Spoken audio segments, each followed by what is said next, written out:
Hi there, this is my channel Yaru Walks. In the year 2024, I will embark on an epic walking journey across the United States. I plan to hike 8,000 miles and to cross the US 3 times via the Appalachian Trail, Pacific Crest Trail, and Continental Divide Trail.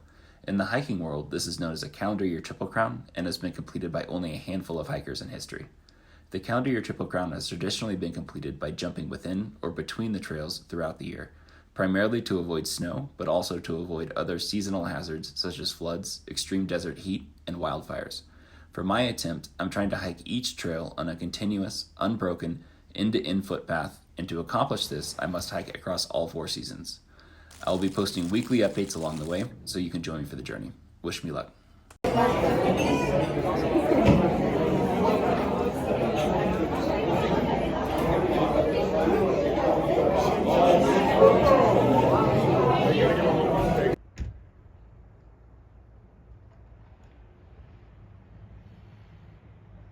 All right, so I'm at a Conoco at the base of Copper Mountain. Copper Mountain is a ski resort. The other ski resort that's near to Copper is Breckenridge.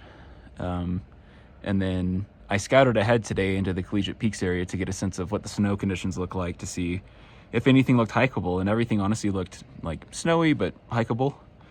And I came back tonight and there was supposed to be a forecast of some possible chance of snow. And as you can see, it's turned into a full-on blizzard that's supposed to go on all night long.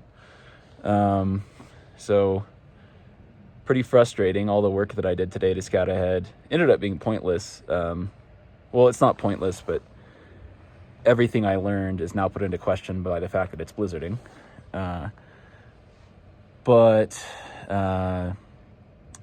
Yeah, so I guess the only good news for today is I've had people all year telling me, oh my God, you got to stop using a tarp, you got to use a tent.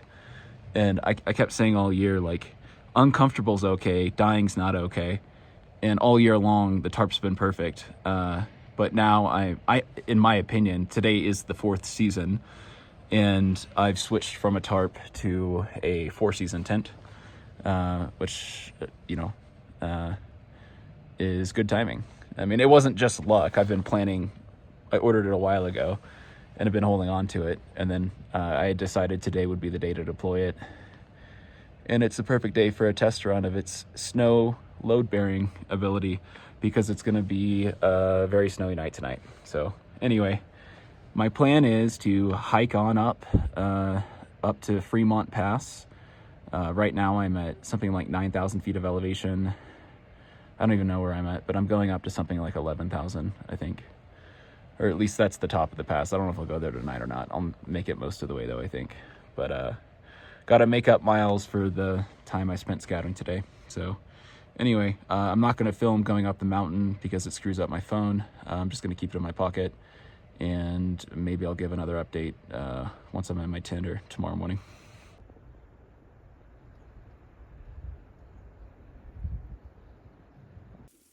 All right, I'm all sheltered up in my tent. Fun fact about my tent is that it's one of two ultralight 4-season rated tents that exist. So the key part there is that it's ultralight and that it's 4-season rated. I'll probably do another video explaining more about it later, but I forget the name of the tent, but Hyperlight makes a duo mid. I think it's called duo mid, 2-person tent. It's a trekking pole tent where the trekking pole runs right down the middle of the tent. And it's made of DCF, and it's like $1,500. And then the other the other ultralight tent is the Durston Arc Dome, which just got released. Like, this is like the first tent, basically. The Dan Durston, who is this inventor of through hiking gear, just released this tent, and I basically got the first one shipped out, or one of the very first ones. He made a small batch, and then they sold out basically immediately. I ended up getting one, and what's neat about it is that it has a carbon fiber frame that runs through the outside of the tent, giving it structure. You can reinforce it with trekking poles on either side. I don't think it's necessary tonight. But what sets this tent apart is if you get heavy snow loads on it, like a blizzard on Copper Mountain, such as tonight, the carbon fiber frame really distributes the weight well and can hold a lot more weight on top than a traditional tent, which would eventually sag in and then collapse on you. This one will also collapse at some point, but a lot of snow last night. Look at that. I'm so glad I'm in this tent. The dark spots are where the snow built up. Look at that. That's like 6 inches of snow drifted up on the sides. All right, so this is what the outside world looks like. Look at that. And then this is how the tent looks from the outside this morning. It's wild. The tent, I mashed down the snow last night to get it right about down to ground level. And you can see the snow level comes up to almost half the height of the tent. I could swear the snow was maybe 1.5 feet deep last night. And to me, it looks about 2.5 feet deep now. And back there, almost 3 feet deep. So something like 1 foot to 1.5 feet of snowdrop last night. You can't go off of what's banked on the top of the tent because it's designed at these angles, and all night long the build-up snow was sloughing off down the sides beautifully. I was in the tent last night and I thought I saw someone walking up, and I realized, oh no, I'm just seeing the motion from the snow continuously kind of sliding off as it built up. But no issues whatsoever last night. Super impressed with the tent so far, and also pretty darn easy to set up. This right here gives you a much better sense of perspective and how intense the snow was. And again, there was probably 1 foot to 1.5 feet already on the ground. But I got some major snowfall last night in this tent. All right, this is going to be a super high level, super quick gear review of what I'm carrying right now to go through these kind of cold winter conditions. Number one, I have the Gregory Pack 75 liter bag. It's just a great big bag, and it fits everything that I need. I use the same bag for most of the AT, and I'm super happy with it. Over here, I've got everything modularized. Basically, there's a million things in here, but I keep it super organized, and everything that I has an exact place that it goes. So I know that something's missing, and if it's the middle of the night and I need to find something, I could, with my eyes closed, quite literally work my way through my stuff and locate what it is that I need. Because if I didn't know, I could literally spend 45 minutes every night looking for something as simple as a lighter, which nobody has time for, and honestly, it's too dangerous out here with crazy snow and whatnot. So this bag contains my all of my extra layers of clothing. They always stay dry because they're in this slightly heavier, thicker Sea to Summit bag. I don't recommend using their thinner ones just because they rip more easily. But just imagine like wool layers, I don't know, jackets, whatever. In there is this is my dry compression sack that I got at REI, also I think Sea to Summit. Inside of it is an Enlightened Equipment 20 degree Fahrenheit rated synthetic sleeping bag. I use a synthetic bag now in winter because your body's breath freezes off into the bag, and then also just over time you can get moisture in the bag, and the synthetic stays like noticeably warmer in the winter. And then I combine the extra layers that I have in this bag, which stay dry during the day. I put those on at night, and if I were ultra wet in my clothing from the day, I might actually take it off and then put the dry clothes on. I have a dedicated at least set of night clothes to sleep in that are wool based, not wool based, they're made of wool. And I combine that, and so that brings the rating of the 20 degree Fahrenheit bag down to something like, I would say, right around 5 to 0 degrees Fahrenheit, because those are the temperatures I've seen so far, and I've been warm down to those temperatures. I've also got Z-Packs down booties in this bag, and I also have a Sea to Summit, the lighter version, the yellow colored liner, which also helps get me down to that 0 degree rating. I have the Outdoor Research 4A2 hard shell. the Neolite Air X Therm sleeping pad, which stays warm down to -40. A big part of staying warm at night is actually having a good sleeping pad when it's this cold out. You could have a -40 rated sleeping bag, but be sleeping on a crappy pad, and you will freeze out at night. It does not matter what your bag is rated to if your pad is not also rated to the temperature that you need. That's half your warmth at night, because half your body's lying on it, and the only thing keeping it warm from the bottom, apart from the sleeping bag to an extent, is especially the pad. It's different on your bottom side, the side that's touching the frozen ground. And the time of year that it's appropriate to switch to this kind of a pad is once the ground freezes. That's when those little orange, what are they called? Whatever, the pad that everybody uses, the little orange foam pads, stop working. Yellow bag is a food bag. I eat 4,000 calories for 25 miles. I break it out into increments of 25 miles because that's on average about what I hike in a given day.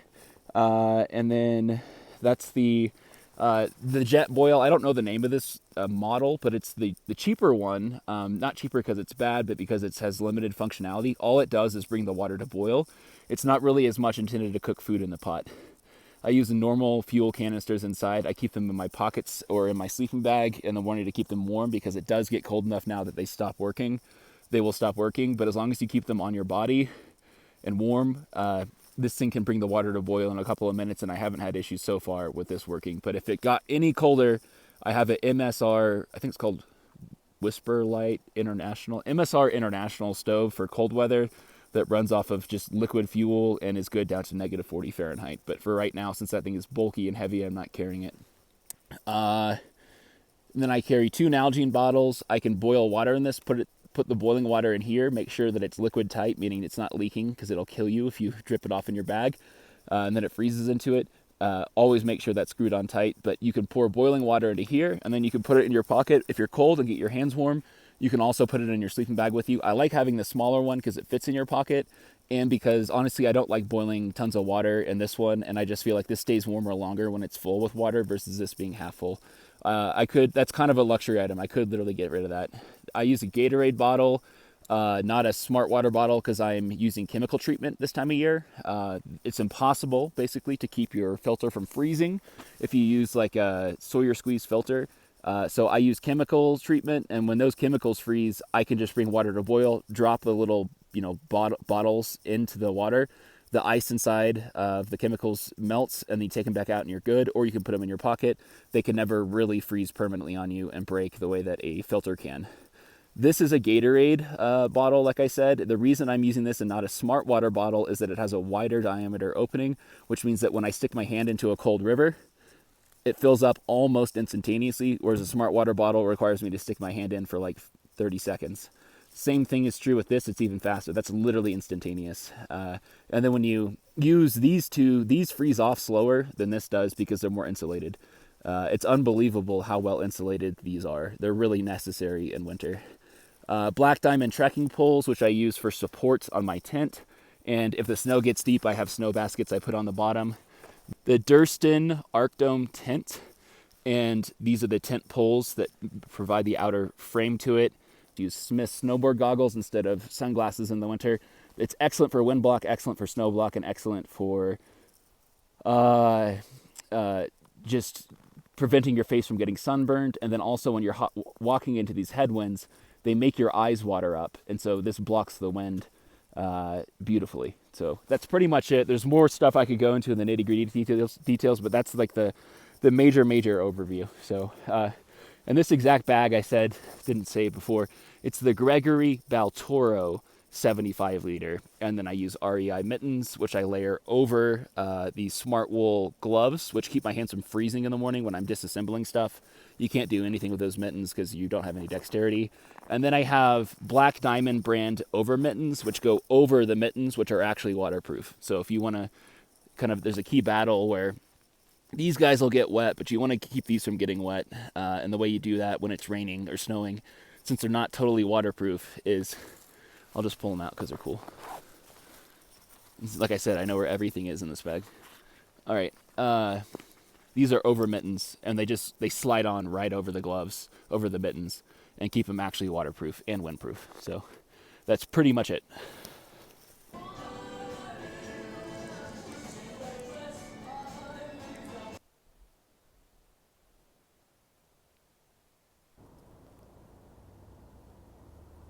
Been hostile, I think, since East Glacier Park in Montana. Back in Leadville, the Leadville. highest city of America, actually. You know that? Yes, I did know that actually. Yeah, random fact about Leadville: it's the highest elevation town in the whole U.S. And I think if you talk to correct me if I'm wrong, like a European, and you told them there's a town in America that is at 10, well, they wouldn't know feet, but like 2 miles of elevation, which is like, what is that? 3,000 meters. We are Like- just above 3,000 meters. 3,000 meters, and like it's not just like 2 houses; it's like a whole civilization, living up here. It's pretty crazy, right? Yeah. How was your journey from where I last saw you to here, and just maybe specifically, like, how about even more specifically, like when the snow hit you? How was that? Well, first night I told you was so fun because I had a barn next to the road and I was really just like praying that this place might be possible. And it was like I had to step like to 30, 40, 50 centimeters snow. And it was so cool because there was a house, the main house, which was fully still equipped, but eaten by rats with old refrigerators. In the barn was a fantastic place to pitch up the tent. Then I had a warm shower host who invited me helped me in Steamboat Springs. Steamboat Springs. Yeah. And for reference, warm shower is like what's the term? It's like yeah. couch surfing For- for cyclists. exactly, It's from cyclists for cyclists. We provide each other with a warm shower, but mostly also with food and a nice house. How was that experience? Was it that, like, food and stuff? or Oh just- yes, yeah. he was so lovely. He was a musician, social Yeah. worker. He showed me the whole city, like the library where he was working, and at the moment he works for the charity kitchen and for second-hand stores. And we had just a great day. Actually, he went up to it's called the Rabbit Ear Pass, the Rabbit Ear Pass, where I came down to Steamboat with a fantastic view over the lake and all the fields just from almost as high as we are here, from 3,000, 2,900 straight down. Oh, Steamboat was a super warm night, taking thanks of couch surfing, warm showers, and then I hit in the snow again, like sleeping at -10, -15 degrees outside, pitching the tent. And last night, That's last night, right? last night Yeah. I had snow. How much snow hit you? Well, in the night, it was an ugly day because it was in the valley of 2,000 meters. So it was snow rain, and evening time the snow rain turned into real snow.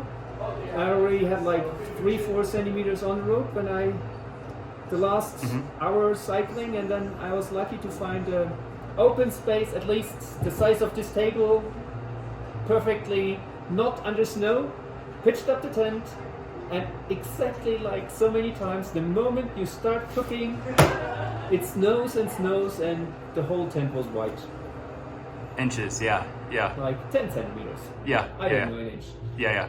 And Yeah, this like 8 morning- inches maybe, or 7 inches, yeah. And this morning I had to go down. I was down in Eagle River, climbing up to here, about 1,000 meters. So I expected it, more than 1,000 meters of climbing. And Murphy's Law. After 1 year, no punctures, I had the first.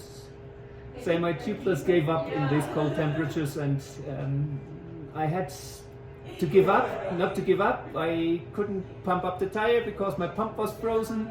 So I cycled 150 meters altitude down. So that's like 200, 300 feet of just. And follow-up question, what is that like coming down 1,500 meters off of a mountain on a road on a bike when the road is covered in ice from a recent snowstorm that's been mashed down by plows? What is that like? It's so stupid. It's such a. Actually, I It's feel like a bicycling pussy. on an ice skating rink. I feel like a pussy, yes. In the downhills today, I was slower than all the times because, well, that part was snow icy. It's like clouded, but the road is so wet snow, so it's super slippery. Yeah. So down in the gasoline station, I had to fix my tire, and then I had to go up again, and just 2 hours before you, 3 hours. No, what time is it? I'm gonna guess like 8 o'clock. 8 o'clock. I don't actually know though. No, yeah, it's 8:44. it's almost 9 o'clock, man. Yeah. I'm here since 5 o'clock. I exactly came here with the dawn. I was like, and I was so tired for 10 minutes.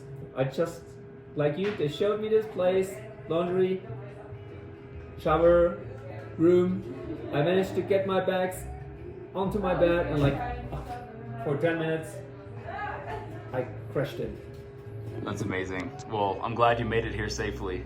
I'm glad to meet you again. Oh, it's so fun. Yeah, and just for reference, when I walked in here, so he had messaged me a couple of days ago some photos, and I basically haven't had signal, or I've been trying to survive snowstorms. So I got into Leadville, and then I messaged him saying like, oh yeah, I'm doing well, blah, blah, blah, blah. Like, I'm just walking into Leadville now. Where are you at? You know, I had no idea. He could be anywhere in Colorado. And then he sends me a message saying like, see you later, alligator. Yeah, exactly. See you later, alligator. And I was like, I'm not sure what that means, but it sounds like he might be at this hostel. So in the back of my head, I was hoping he'd be here. And then I roll in, and then he comes running out and gives me a big hug, which is great. So it's such a small, tiny world. Amazing to see a familiar face in the middle of the Rockies in a snowstorm when there's nobody else in the highest out town here. city of this country. Exactly. I think not even Canada has a town higher. I don't know, but I know, yeah, like I don't even know if Europe does. Like it's pretty rare for any kind of a established town to be at this type of an elevation. But anyway, cheers to Leadville and cheers to surviving. Look, you're sadly too late. I already had my first German. Oh yeah, and that's one of my favorite beers. When I went to Oktoberfest, I went to the Paulaner tent. Actually, there's another German kid here. He's just 21, and it was his 21st birthday last week. So yeah, we smile at it. He's now allowed to drink alcohol here. Oh wow! 2 weeks ago, he was not even allowed to drink beer here, and we just smile because in our country we drink beer from 10, 12 years old. Yeah. Yeah, I had a friend who's Italian, and he told me like there's no real legal drinking age in Italy because basically you just go to the grocery store and tell them it's for your father, and then they're like, okay, boppity boopity, here you go. It is. Very cool. All right, well, I'll sign off here, but who knows? Maybe I'll keep bumping into you down the way. I hope so. Right. Next time you have a bicycle. Exactly. Yeah. Sweet. Well, I woke up this morning and compared weather forecast with Joe, and then we looked outside, and there's a full-on blizzard. Than the snowplow actually for me, and if it's compact. But in Norway, we had a saying: you have 50 ways to describe snow. There's all kind of snow, which says wet snow, cold snow, compact snow. Yeah, in America we just have snow. Yep. So let's start with a coffee, huh?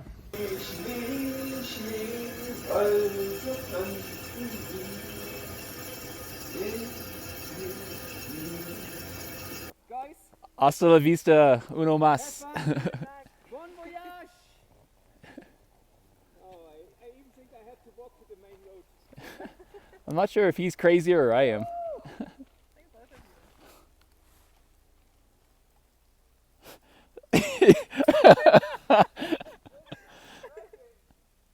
And then he walks. How quickly he reverts to the normal human condition.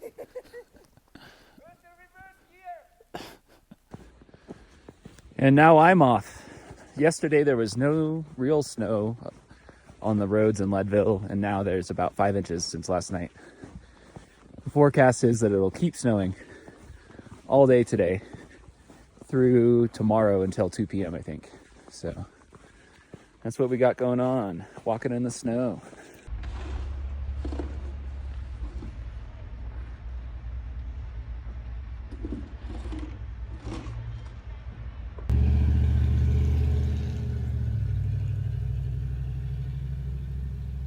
Working my way south out of Leadville still. The sun's setting now, and the road's more iced over than it was because it's gotten colder. So I've swapped to hiking these train tracks for now, which fortunately parallel the Arkansas River, so it's been easy to resupply water the whole stretch.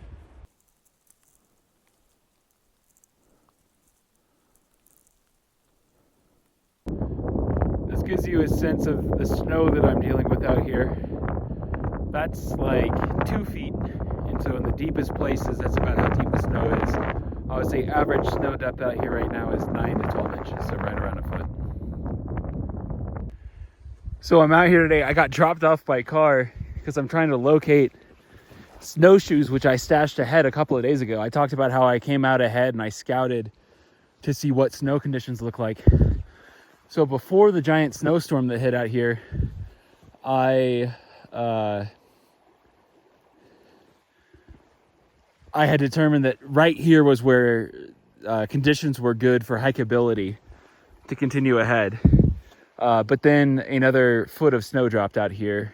And so I'm gonna try to find my snowshoes. They're literally under the snow somewhere out here. I hit a red Frisbee. Actually, I think I see the tree where I hit the Frisbee now.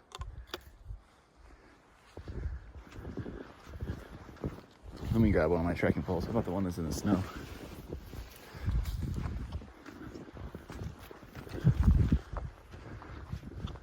So maybe someone took it. I could swear I put a red Frisbee right here. I think someone took it. No, there it is. Red Frisbee. So that marks that the snowshoes are over here. I tried to put it up in this bush, like one of these bushes, but it was clear that it was going to fall down and get snowed on. So I put it somewhere else. And I found a giant rug out here, which I wrapped my snowshoes in so they wouldn't be entombed in ice. Which I feel like it was right about here, but I don't actually know where. This seems like the spot. It's funny. These snowshoes are like $400.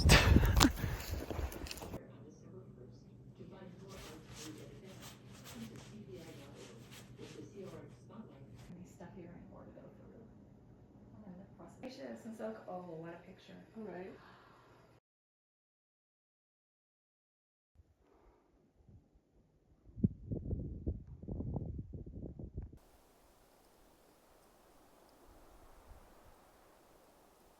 And then today, with my intention to hike Yale and then at least get close to Princeton, I figured it would be sensible to bring snowshoes if I'm like hiking out in this kind of terrain. And then I finally did hit conditions deep enough in snow that the snowshoes are faster than just shoeing it through in micro spikes.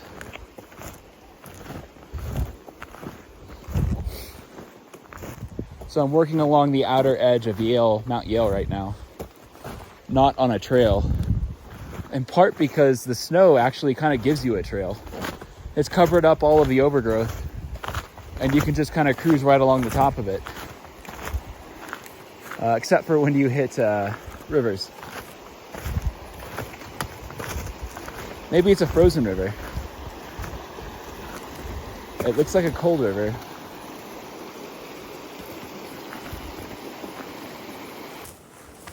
But a pretty common thing you'll see in Colorado is you go out to hiking trails and you'll see people who are from Denver and they want to come out and take like an Instagram picture of themselves snowshoeing.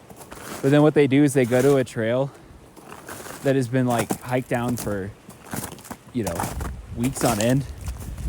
And a trail packed down like that, there's no snow you're pushing down on. So it's actually like just an aesthetic thing. It's not actually functional.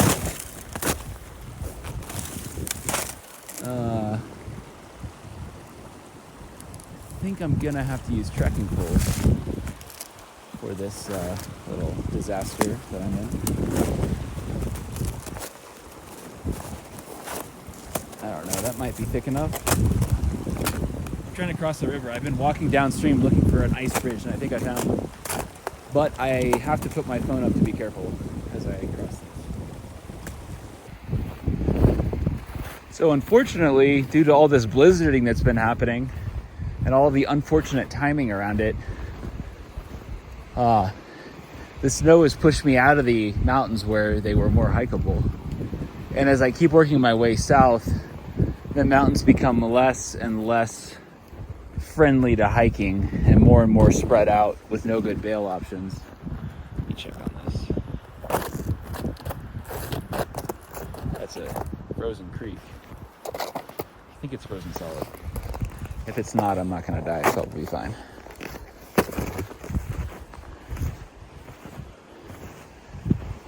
And this is a ATV road. This is not, if you see this kind of a gap, this is not a normal gap in the trees. So I was bushwhacking across to connect to this. And oh man, I'm super glad I have snowshoes, because this snow right here is perfect for snowshoeing.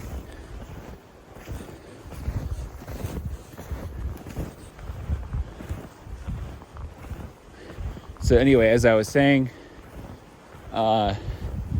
south of here in northern New Mexico and southern Colorado, I would be basically hiking through snow like this, but even deeper, which is too dangerous. The only reason I'm even able to hike this is because it's in close proximity to the towns that are over there, and there are bail roads every, I don't know, 20 miles or so. But once I'm basically south of about Mount Princeton, I'll have to cut back off and road walk for safety and for efficiency.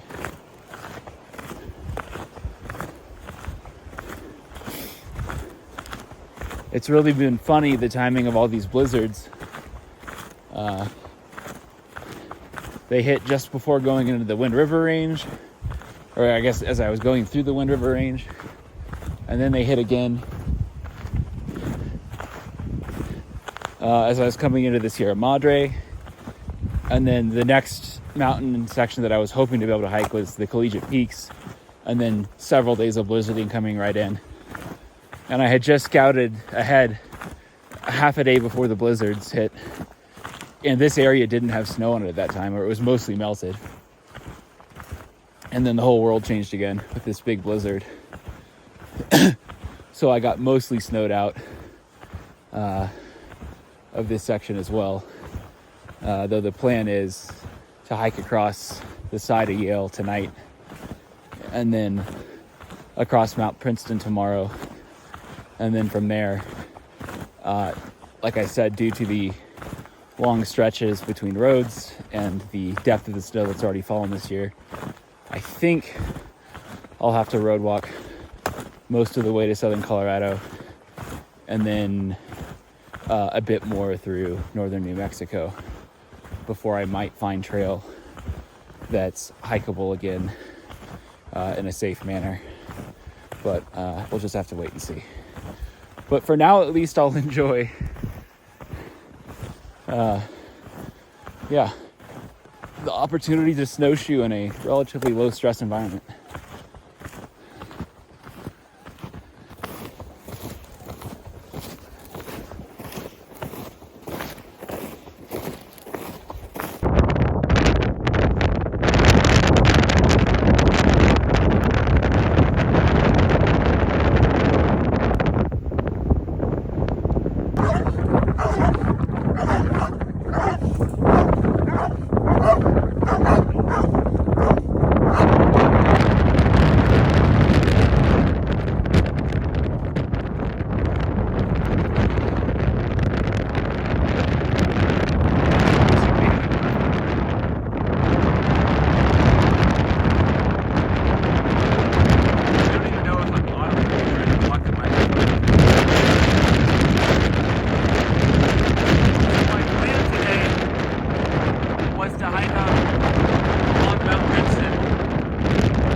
mile-per-hour winds, maybe 40, yeah, 40 to 50.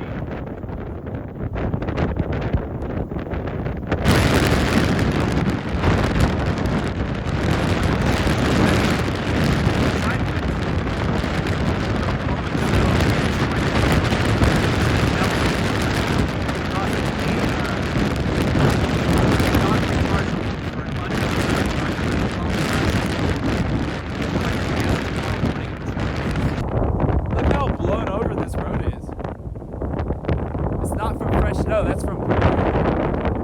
You can see actually it's deadly lined up with that pass. This is the eye of the crosswinds.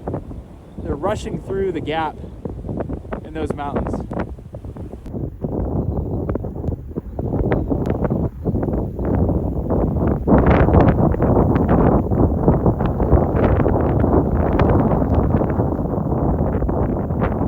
All right, I'm not out of the wind, but I'm in an effective wind block. I've come into what you can tell is not a national forest. You can see these trees have been logged down at some point. These are young trees. And I think I spoke for like 15 minutes on camera back there, but then when I listened to the playback, nothing was audible. So I'm not sure how I'm gonna edit that. But what I was trying to say, maybe I'll just quickly try to recap it. What I was trying to say was, it's been interesting hiking into Colorado. You know, I knew once I hit right around the Wind River range, that would be where I might start to get into trouble with snow, because that's where I cruise above 10,000 feet of elevation for the first time, and then that comes back into Colorado. But my vision for the CDT was that if I moved fast enough and was lucky enough and I had a normal snow year, that I would pass through the Wind River range, the Sierra Madre in northern Colorado, then probably have to road walk, and then be able to hike the Collegiate Peaks. And what's been almost like comically funny is the snow hit right when I went into the winds, the snow hit right when I went into the Sierra Madre, and the snow hit right when I hit the Collegiate Peaks.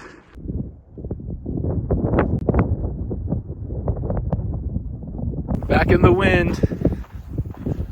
I took a road that went that way through that forest, and I walked for about 1.5 to 1.8 miles,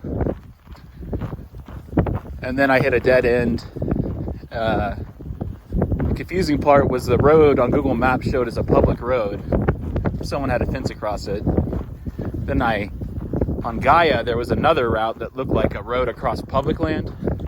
Someone put up a sign that said, private property, this is not a public road.